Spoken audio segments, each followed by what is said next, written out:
కల్పించగల విమానంలో అయితే అవగాహన కల్పిస్తారు. గాంధీ గారు మీ అనుభవాన్ని ఒకటి నేను గుర్తు చేస్తా ఇప్పుడు ఈ వేదిక రూపంగా నేను కోరుకుంటాను. ఎస్ గాంధీ గారు మీ అనుభవాన్ని ఒకసారి గుర్తు చేస్తా. మీరు అధికారిగా సర్వీసులో ఉన్నప్పుడు మీ మీద వచ్చినటువంటి ప్రెజర్స్ నాకు చాలా బాగా గుర్తు. ఈ ప్రైవేట్ ఆపరేటర్స్ ఎవరైతే ఉన్నారో వాళ్ళకి ఫిట్నెస్ లేవని మీరు వ్యతిరేకించినప్పుడు మీ మీద చాలా ప్రెజర్ వచ్చింది. అలాగే యాక్సిడెంట్ జరిగినప్పుడు ఐ థింక్ మీకు కూడా గుర్తుండొచ్చు, సుధాకర్ అని ఒక సిపిఐ నాయకుడు కూడా దీని మీద ఒక ఉద్యమంలాగా తీసుకొచ్చినటువంటి ప్రయత్నం చేశారు. ఆ రోజున్నటువంటి బస్సు ప్రయాణికులకు భద్రత లేదని, నిర్లక్ష్యమైనటువంటి వ్యవహారంలో బస్సులు నడుపుతున్నారని, కేవలం వ్యాపారం మాత్రమే వాళ్ళకు అవసరం కానీ భద్రత మీద దృష్టి లేదని, అలాగే అవినీతి అధికారుల మీద ఖచ్చితమైనటువంటి చర్యలు ఉండాలని బహుశా 15 సంవత్సరాల క్రితమేమో. గాంధీ గారు మీకు గుర్తుందా? తెలుసండి, ఇది మహబూబ్ నగర్ లో జరిగిన బస్సు ప్రమాదం. చాలా దారుణంగా 22 మంది ప్రయాణికులు కాలిపోయారు. అది పగటిపూట, రాత్రిపూట సరే జరిగి ప్రమాదాలు జరిగినాయి సార్. కానీ మనుషుల ప్రాణాలు పోకుండా కూడా చర్యలు తీసుకోకుండా మనం చట్టంలో లోపాలు, చట్టంలో పాటించటం లేదని మాట్లాడుకుంటున్నాము.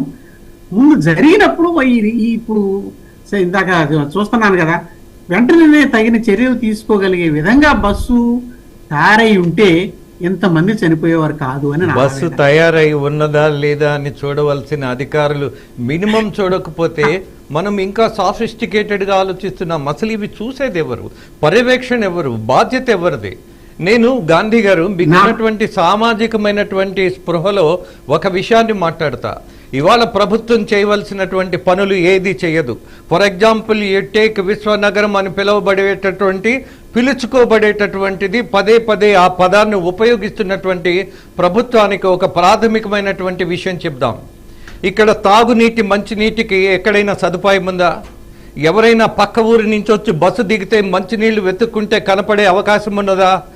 మన రాజ్యాంగం చెప్పినట్టుగా వెల్ఫేర్ సొసైటీ అన్నప్పుడు మంచినీళ్లు కూడా ఇవ్వవలసినటువంటి బాధ్యత ప్రభుత్వానిది కదా. కానీ ఇవాళ 20 రూపాయలు మీరు కొనుక్కోండి వాటర్ బాటిల్స్ అని దండలలాగా వేలాడేసి ఎవరు కొనుక్కోవాలి, ఎందుకు కొనుక్కోవాలి, ప్రభుత్వమే వదిలేస్తే ఇవాళ జనం కూడా మర్చిపోయారు.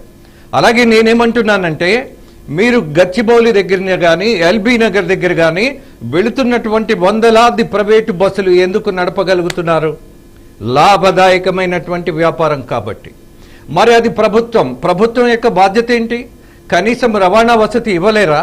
మీరు పెట్టిన బస్సులు చాలకపోతే బ్యాంకు నుంచి అప్పు తెచ్చుకుంటారో, ఎక్కడ మీరు ఏ సంస్థ నుంచి అప్పు తెచ్చుకుంటారో, వీళ్ళందరూ బస్సులు నడిపే వాళ్ళు కూడా అప్పులు తెచ్చుకునే నడుపుతున్నారు. ప్రభుత్వం ఎందుకు చేయదు? ఫోర్సుబుల్గా జనాన్ని తీసుకుని వెళ్ళి కుక్కేసేటటువంటి విధానంలో ఇవాళ ఉన్నటువంటి నిర్లక్ష్యం, వీపు బద్దలు కొట్టాలి ఈ ప్రభుత్వం అనేటటువంటి వాళ్ళను కాదా? ప్రాథమికమైనటువంటి హక్కులు ప్రజలకు లేనప్పుడు ఈ ప్రభుత్వాలు ఎందుకు? ప్రభుత్వం నిద్రపోతూ ప్రైవేటు బస్సులు నడిపిస్తూ యాక్సిడెంట్లు అవగానే ముఖ్యమంత్రి దగ్గర నుంచి మంత్రి వరకు, అధికారుల వరకు స్క్రోలింగ్ నడుస్తూనే ఉన్నది. శతగాత్రులకు ప్రత్యేకమైనటువంటి వైద్య సదుపాయాలట. అక్కడ కనీసం పిహెచ్సిలో మినిమం రిసోర్సెస్ ఉండవు. గాంధీ గారు పచ్చి అబద్ధం. కర్నూలు ఆసుపత్రి తీసుకుంటే ఇవాళ శతగాత్రులకు వైద్యం చేయగలిగినటువంటి అవకాశాలు ఉన్నాయనంటే 50% మాత్రమే ఉంటాయి. నేను ప్రాథమికంగా ఈ యాక్సిడెంట్ అవ్వచ్చు, ఈ చావులు అవ్వచ్చు, ప్రభుత్వం యొక్క నిర్లక్ష్యం మాత్రమే మొట్టమొదటి కారణం అంట. Do agree with me? ఖచ్చితంగా సార్. వ్యవస్థా లోపం అన్నమాట వాస్తవం. ఆ వ్యవస్థా లోపాన్ని మానిటర్ చేసుకోగలిగిన శక్తి ఉండి చేసుకోలేకపోతున్న మన నిర్లక్ష్యం వల్లనే ఈ రోజున ఇలాంటి ఘోరమైనటువంటి ప్రాణ నష్టాలు జరుగుతూ ఉన్నాయి. మరి ప్రశ్నించాల్సింది ఎవరిని? ఈ సందర్భంగా నిలబెట్టాల్సింది ఎవరిని? అధికారులంటే ప్రభుత్వమే, ప్రభుత్వం అంటే అధికారులే. ప్రభుత్వం ఇచ్చినటువంటి ఆదేశాలను నిర్లక్ష్యంగా వదిలేస్తున్నటువంటి అధికారుల మీద చర్యలు ఉండాలిగా. ఐఎమ్ జస్ట్ డిమాండింగ్, ఇవాళ ఆంధ్రప్రదేశ్ నుంచి హైదరాబాద్కు రాని, బెంగళూరుకు వెళ్ళని, అలాగే హైదరాబాద్ నుంచి బెంగళూరుకు వెళుతున్నటువంటి బస్సు యాక్సిడెంట్ సందర్భంగా అత్యంత విషాదకరమైనటువంటి సంఘటన జరిగిన సందర్భంగా మనం కేవలం రెండు మూడు మాటలతో 2-3 వ్యాఖ్యలతో వదిలేస్తే ఆగిపోయేది కాదు ఇది. ఇక్కడి నుంచైనా కనీసం కళ్ళు తెరిపించాలి ప్రభుత్వానికి. నేనేమంటానంటే గాంధీ గారు మిగతా విషయాలు కూడా తీసుకోండి. అక్రమ కట్టడాలకి అనుమతులు ఇచ్చినటువంటి అధికారులు they are safe, they are most safe. That వాళ్ళు డబ్బులు తీసుకుంటారు, ఆ డబ్బును మళ్ళీ రాబట్టే అవకాశం ఉండదు. కానీ పర్మిషన్లు ఇచ్చారు కదా అని మీలాంటాడో నాలాంటాడో ఒక ఇల్లు కొనుక్కుంటాడు. వన్ ఫైన్ మార్నింగ్ హైడ్రా లాంటి ఒక వ్యవస్థ వస్తుంది, దీనికి అసలు అనుమతులే లేవని పడగొట్టేస్తారు. మీరు నేను రోడ్డు మీదకి వస్తాం. అధికారులు మరి అనుమతి ఇచ్చినటువంటి అధికారులను నేను తీవ్రంగా మాట్లాడుతున్నానని అనుకోవద్దు. కొన్ని కుటుంబాలను కుప్ప కూల్చినటువంటి పరిమితులు ఇచ్చినటువంటి అధికారులకు ఎలాంటి శిక్ష ఉండాలి? వాళ్ళ ఆస్తులు మొత్తం రికవరీ చేయాలి, వాళ్ళ ఫోటోలు ప్రతి సెంటర్లో పెట్టాలి. వీడు అవినీతి అధికారి ప్రూవ్డ్, కోర్టు కూడా ఇచ్చింది తీర్పు అని పెట్టాల్సిందే. అప్పుడు కానీ మార్పు రాదంట, కాదంటారా? అంటే మనం సబ్జెక్ట్ నుంచి మీరేమో వైడర్ యాంగిల్లోకి వెళ్ళిపోయారు. నేను బాధపడేది ప్రయాణికులకు ప్రమాదం జరిగితే వారి ప్రాణ రక్షణకు తీసుకోవాల్సిన చర్యలు తీసుకోగలిగి ఆ చర్యల్లో భాగమే ఇది. మా గాంధీకి ఉన్నటువంటి ఒక శాంత స్వభావం. ఎస్, ఇక్కడ ఏంటంటే మా గాంధీకి ఉన్నటువంటి శాంత స్వభావం, అలాగే అధికారికి ఉన్నటువంటి ఒక పరిమితమైనటువంటి ఒక బాధ్యత, ఆ పరిమితుల్లో మాట్లాడాలన్నటువంటి ఒక కమిట్మెంట్, అధికారుల మీద పూర్తిగా పడితే బాగుండదేమో అన్నటువంటి ఒక చిన్న ఆలోచన, ఒక సంస్కారం అడ్డుపడుతుందేమో. కానీ చదువుకున్నప్పుడు గాంధీ అన్న వ్యక్తిలో మార్క్స్ ఉన్నాడు. I remember. దాన్ని చంపేయద్దు, దాన్ని బయటికి తీయండి. బికాజ్ మీరు ఇవాళ రిటైర్డ్ అధికారి మాత్రమే, కానీ సంస్కరణలకు ఊపిరి పోసినటువంటి ఆలోచనలు చేసినటువంటి ఒక ఉత్తమ వ్యక్తిత్వం కలిగినటువంటి మీరు ఇక్కడ వెనకాడద్దు, ఏం మాత్రం సంకోచమొద్దు. మనము మౌలికమైనటువంటి అంశాల మీద మాట్లాడుతున్నాం, కాదంటారా? ప్లీజ్. కరెక్టేనండి, దానిలో ఏ విధమైనటువంటి అభ్యంతరం లేదు సార్. బట్ ఏంటంటే ఇప్పుడున్న సందర్భంగా మనం మాట్లాడుకుంటున్న నేపథ్యంలో I want to confine to this part. And definitely మీరు అన్నట్టుగా ఒక చెక్ లిస్ట్ ఉండాల్సిందే, ప్రయాణికులకి అవేర్నెస్ కలిగించవలసిందే అనే దానిలో దీని ఒక ఉద్యమం లాగా తీసుకుంటేనే ఈ ప్రాణాలు పోకుండా మనం కాపాడగలుగుతాము. ప్రమాదాలు జరగవు, ప్రమాదం అంటేనే అనుకోకుండా జరిగేది. కానీ జరిగిన తర్వాత రిలీఫ్ ఏమిటి? ప్రయాణికుడు ప్రాణాలు కాపాడటానికి ఇమ్మీడియట్ గా వాళ్ళకి అక్కడ బస్సులో ఉండేటటువంటి ఆ వ్యవస్థలో ఉండేటటువంటి వెసులుబాటుని నేను హైలైట్ చేస్తున్నాను సార్. ఎస్, సరే, మీరే న్యాయ నిర్ణేత. ఈ విషయానికి సంబంధించి వన్ ఆఫ్ ది జస్టిఫికేషన్ చేయగలిగినటువంటి అనుభవము, వ్యక్తిత్వము, అలాగే ఒక మాజీ అధికారిగా మీరు చెప్పండి, ఈ యాక్సిడెంట్కి సంబంధించి ఎలాంటి చర్యలు తీసుకుంటే ఇలాంటివి జరగకుండా ఉండే అవకాశం ఉంటుంది, అలాగే ఎలాంటి శిక్షలు ఉంటే ఇలాంటి నిర్లక్ష్యం లేకుండా ఉంటుంది, ఇక్కడ జరిగినటువంటి పొరపాటు ఎవరిది, దీన్ని దిద్దుకోవటం ఎలా? ఈ 3 ప్రశ్నలకు మీరు సమాధానం చెప్తే. ఎస్, నేను క్లియర్ గా చెప్పి నేను ముగిస్తాను రాజేంద్ర గారు. Yeah please. ఇప్పుడు జరుగుతున్నటువంటి ఈ ప్రాణాల నష్టం జరగకుండా ఉండాలి అంటే బస్సుల్లో యాంటీ ఫ్లేమబుల్ మెటీరియల్ తో వాడకూడదు.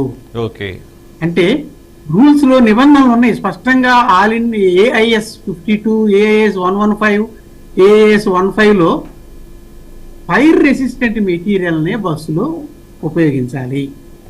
గ్యాంగ్ వే ప్రత్యేకంగా ఉండాలి. ప్రతి చోట కూడాను హ్యామర్ అనేది ప్రతి విండో దగ్గర ఏర్పాటు చేయాలి. డ్రైవర్ దగ్గర అలారం బటన్ సిస్టమ్ ఉండాలి. డ్రైవర్ డోరు ముందుండే డోరు ఆటోమేటిక్ గా లాక్ అయిపోయే విధానం ఉండకూడదు. ఎమర్జెన్సీలో అది ఆటోమేటిక్ గా ఓపెన్ అవ్వాలి. ఓపెన్ అయ్యే విధానంగా ఆ బస్సుని అలాగే డిజైన్ చేసుకుని మ్యానుఫ్యాక్చర్ చేసుకోవాలి. ప్రయాణికులకి ప్రతిసారి ఒక అవేర్నెస్ యాక్టివిటీ, అంటే ఒక 5 నిమిషాలు కావచ్చు, అదిగో మీరు ఏదైనా ఇబ్బంది కలిగితే ఫలానా చోట మెట్లు ఉన్నాయి, గబగబా దిగండి పైనుంచి, ఫలానా చోట సుత్తు ఉంది, గ్లాస్ బద్దలు కొట్టండి, ఫలానా చోట ఎమర్జెన్సీ డోర్ ఉంది, గబగబా వెళ్ళండి. మీరు ఎమర్జెన్సీ డోర్లో దిగటానికి కూడాను సౌకర్యం ఉంటుంది. అలాగే బస్సుని ఈ కర్టెన్లు ఇలాంటి ఫ్లేమబుల్ మెటీరియల్ని వాడకూడదు. ఇవన్నీ కూడాను జాగ్రత్తలు. చెక్ లిస్ట్ ఒకటి కంపల్సరీగా ఉండాలి.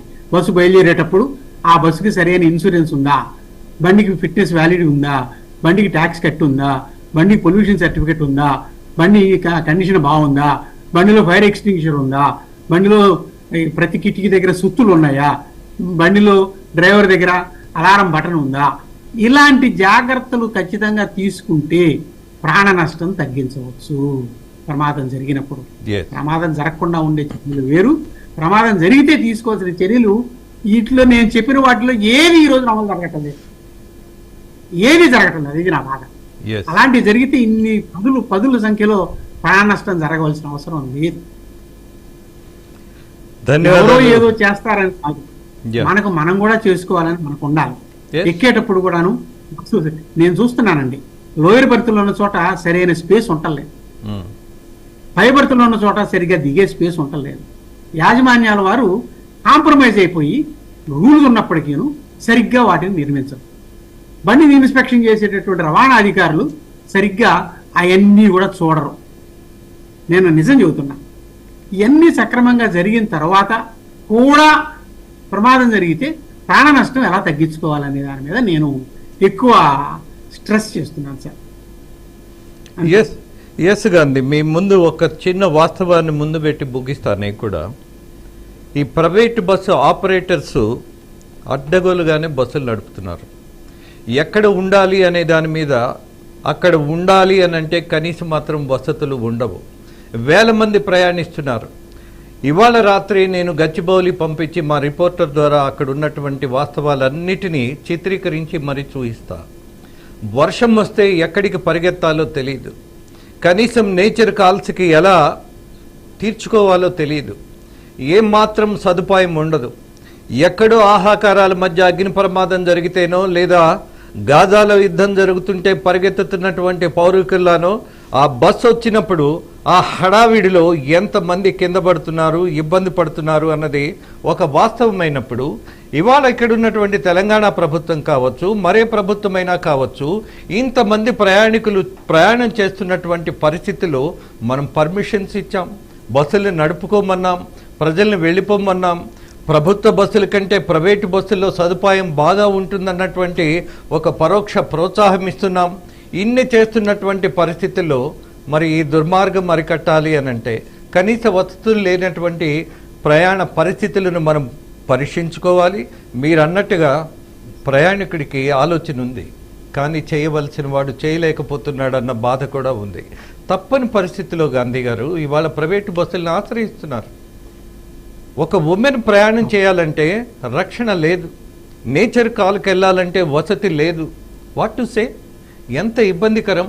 షుగర్ పేషెంట్స్ ఉంటారు, అలాగే అనేక మంది వృద్ధులు ఉంటారు. ఇదా వ్యవస్థ? దీన్ని కదా ప్రశ్నించాలంటున్నా. ఐ థింక్ మీరు బాగా అర్థం చేసుకొని ఉంటారు నా వ్యూ పాయింట్ కూడా. ఎనీహో, నేను ఒక్క పాయింట్ చెప్పి నేను ముగిస్తాను రాజేంద్ర గారు. నేను సర్వీసులో ఉన్నప్పుడు ఈ స్లీపర్ బస్సులు కొత్తగా ప్రవేశపెడుతున్నప్పుడు మా కమిషనర్ గారికి, అప్పుడు లేడీ కమిషనర్ గారు ఉన్నారు, కమిషనర్ గారి కంప్లైంట్, ఒక స్త్రీ ప్రయాణికురాలు, ఏమండి పైన డబుల్ బెర్త్లు ఉన్నాయి, నా పక్కన మగ ప్రయాణికుడు టికెట్ ఇచ్చారు, నేను ఆయనెవరో ముక్కు మొహం నాకు తెలియదు, నేను ఎలా ప్రయాణం చేయగలను అని ఆవిడ ఆవేదన పడితే మేము ఆ కమిషనర్ గారి ఆర్డర్స్ ప్రకారం మేము బస్సులను పట్టుకుని చూస్తే ఇందాక మీకు చెప్పానే చెక్ లిస్టులు, అసలు ప్యాసింజర్లు కనీసం ఆడ మగ డబుల్ బెర్త్ మీద మనం అలాట్ చేస్తున్నామే అనేటటువంటి అవగాహన కూడా లేని బిజినెస్ అయిపోయిన పరిస్థితిలో నుంచి మనం ప్రయాణికులను రక్షించేటటువంటి ఉద్యమాన్ని చేపట్టాలన్నది నా కోరిక. గాంధీ గారు, మీరు చేసిన ప్రయత్నంలోనే ఇవాళ ప్రైవేట్ బస్సులు డబుల్ బెర్త్ ఉన్న చోట మహిళకు మాత్రమే మరో మహిళకి ఇస్తున్నారు, కానీ మహిళలకు పురుషులకు డబుల్ బెర్త్ ఇవ్వట్ల. అది మీ ప్రయత్నం వల్ల వచ్చినటువంటి ఫలితం, మీరు తీసుకున్నటువంటి జాగ్రత్త వల్ల వచ్చినటువంటి మార్పు ఇది. అవును అవును అవును అవును, నేను అది I take credit and I give credit to my commissioner who supported my our team. Anyway, ప్రయాణికులు ప్రమాదం జరగకూడదు, అందరూ క్షేమంగా ప్రయాణం చేయాలి.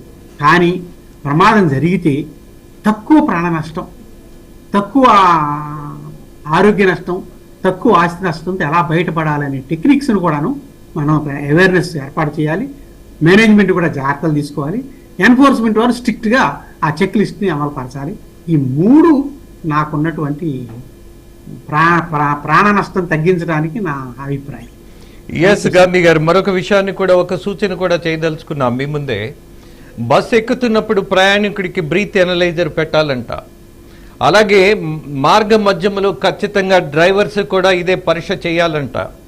దీంతో పాటు మరొక ఇబ్బందికరమైనటువంటి పరిస్థితి ఏంటంటే, ఇద్దరు పురుషులే ఒకే బెర్త్ మీద పడుకొని ప్రయాణం చేయాలంటే మీకు నాకు పెద్ద వాసన పడకపోతే, తాగుడు అలవాటు ఉన్నాడు పక్కన పడుకుంటే ఐ కాంట్ డూ ఎనీథింగ్. 10 గంటల సమయం ఈ నరకం అనుభవించాల్సిందే.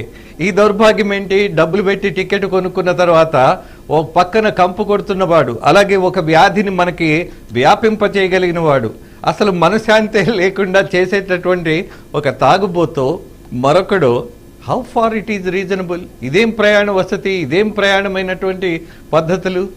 ఎస్ మేడం, పిలుస్తున్నారా? బాగా ఆలస్యమైనట్టుంది గాంధీ గారు, ముగిద్దాం ది చివరి వ్యాఖ్యతోటి. ధన్యవాదాలు గాంధీ. ఎస్ పద్మ, జరిగి